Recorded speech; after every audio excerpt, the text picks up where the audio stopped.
Here at Speedify, we got a lot of very specific technical questions. Let's take a look at a question that was asked in our comments. I live in a rural area, so my DSL speeds are very slow, but the latency is great. I'm looking to get Starlink for my download speeds and upload speeds. If I run both the connections into my PC, will it pick the better latency?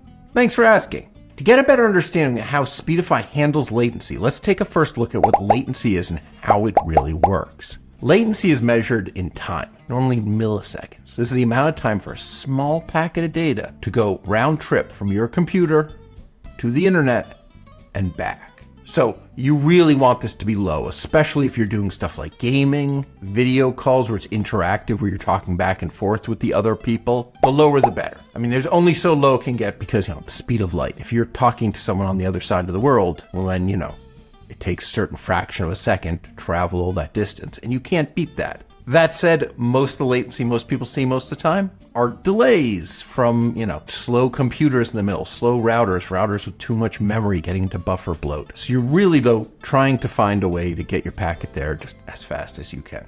You like this video so far? Subscribe to our channel for more tech tips, Speedify how-tos, and our weekly office hour live streams where we answer your questions live.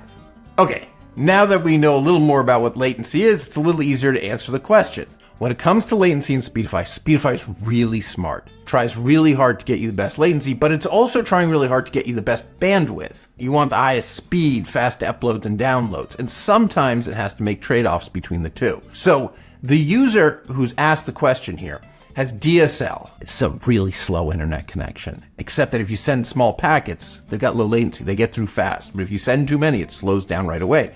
Meanwhile, they have the Starlink. And a Starlink can often do 50 megabits up, probably 30 times faster than DSL it uploads. But its latency is both worse and jumps around a lot. The Starlink is going to space and down. So if you're sending small amounts of traffic, Speedify will see the better latency on the DSL and use it. But as you send more and more stuff and fill the DSL, it'll realize, hey, it's time to start moving to the Starlink because the speeds are so much better, right? You might have 1.5 megabit upload on that DSL. So Speedify will do its best. Now, if you're really obsessed with just latency and not speed, you can put Speedify into what's called redundant mode. And in redundant mode, it'll actually send every packet on more than one internet connection and only deliver the one that gets through first. So if all you care about latency is you don't care about speed, you're fine with the 1 megabit because you're just doing a voice call and you need it to get through, you can use redundant mode and we'll stream the voice call on both connections, only deliver whichever one gets through first. So that means you get the best latency of all of your internet connections put together.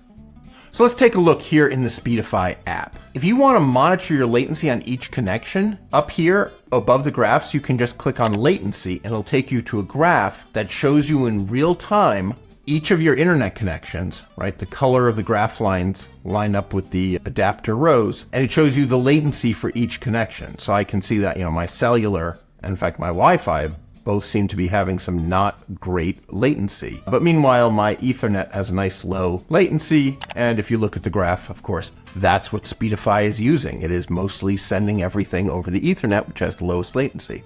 That's it. I hope that helps. And now that you understand more about how Speedify handles latency, check out our other video about Speedify's graph feature, because we explain how you can monitor live data, not just about your latency, but about your overall usage, loss, bypass traffic, all that stuff.